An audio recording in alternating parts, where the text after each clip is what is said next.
And darkness fell upon the little hamlet of Bethany, nestled in the eastern slopes of the Mount of Olives. Lazarus had died. 4 days had passed. Day 1. A certain man, Lazarus, was ill.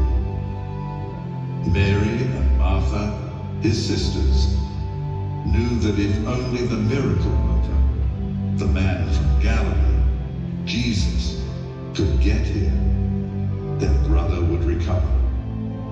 Alas, he did not come, and Lazarus died. Day 2. Amidst their sobs and heart-wrenching sighs, their mournful eyes remained focused on the road between Jerusalem and Bethany. But still no Jesus. Day 3. According to Jewish tradition, when a person dies, their spirit hovers over the body for 3 days. Just maybe, thought Mary and Martha, if Jesus arrived today, there would still be hope. As the shadows of evening encroached, the sun slipped below the horizon. Hope faded. Jesus did not come. Day 4. All hope had been abandoned, and the sisters had resigned themselves to life without their brother. As Martha and Mary began their journey home, little did they know, Jesus had begun his journey to Bethany. The sandaled footfalls of men on the dusty road signaled that death would soon meet its match.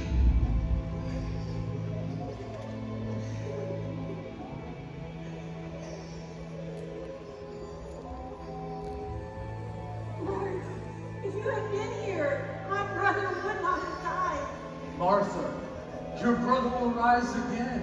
Yes, Lord, I know he will rise again in the resurrection on the last day. I am the resurrection and the life. He who believes in me, though he may die, he shall live. And whoever lives and believes in me shall never die. Do you believe this? Yes, Lord, I believe you are the Christ. Where have you laid him? Lord, come and see.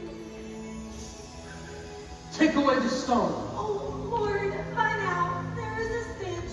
He's been dead for 4 days.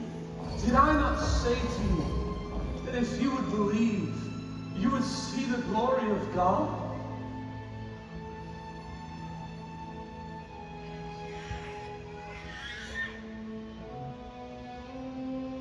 Lazarus, come forth!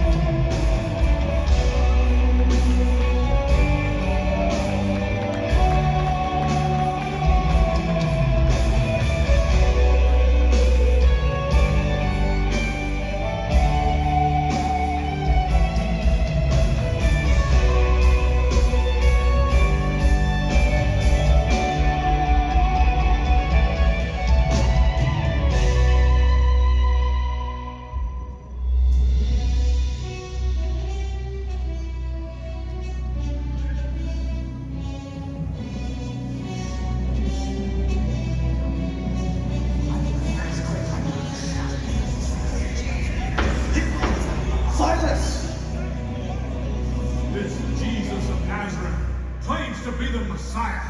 That is blasphemous. But we saw with our very eyes as he raised the man who was dead for 4 days. Only God can do such things. Nicodemus, are you a follower of this Nazarene? For we all know he is only the son of a carpenter from Galilee. Nothing important ever came from Galilee. But he heals the lame, performing miracles among the people. He also says that he is the resurrection. he claims to forgive sins. This ignorant man claims to be the I Am. Order! If this man is a threat, we must stop him. Only Moses witnessed the I Am, and even he could not forgive sin. The men of the High Council assembled in this hallowed hall have devoted their lives to the study of the Torah. For millennia, they and their ancestors have waited for the coming of the Anointed One. Only this august body of the Sanhedrin has the authority to identify the Christ.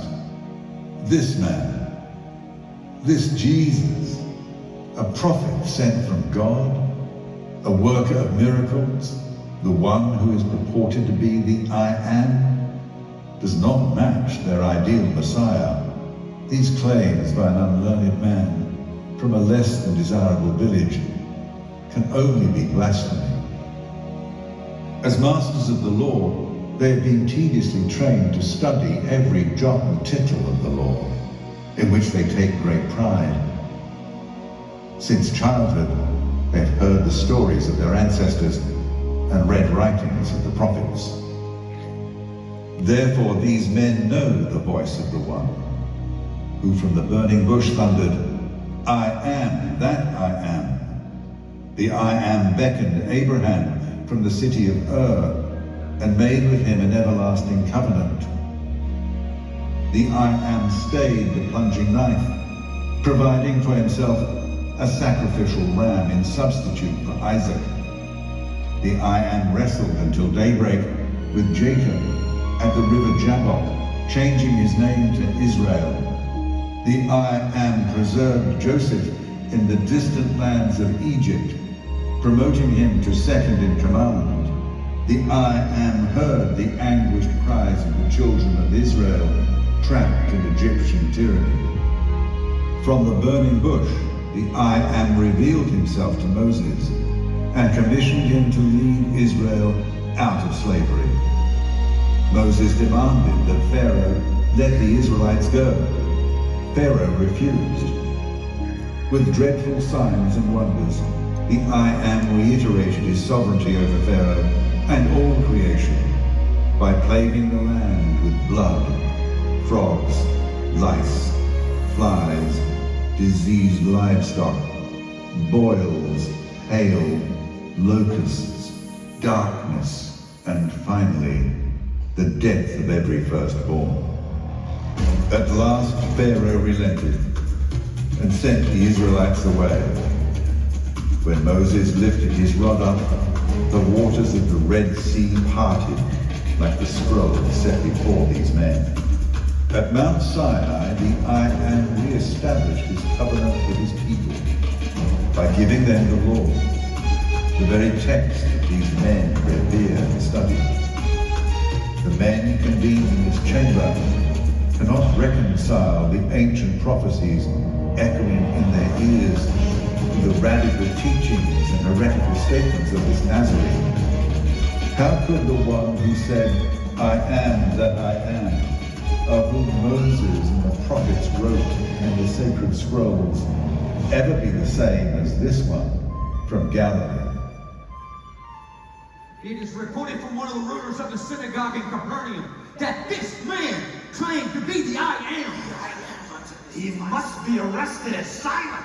But if we arrest him, his followers will riot, causing havoc with the Romans. And we all know how Rome deals with zealots, of which we are considered. Yes. So, tell me, what must be done? From the Ketuvim, we have read, the evil deeds of the wicked ensnare them, and the cords of their sin hold them fast.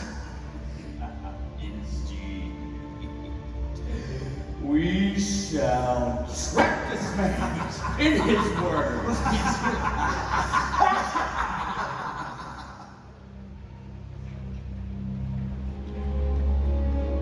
Jesus traveled throughout all of Galilee, teaching the people about the kingdom of God and performing miracles. The crowds were drawn to him, for they had never heard anyone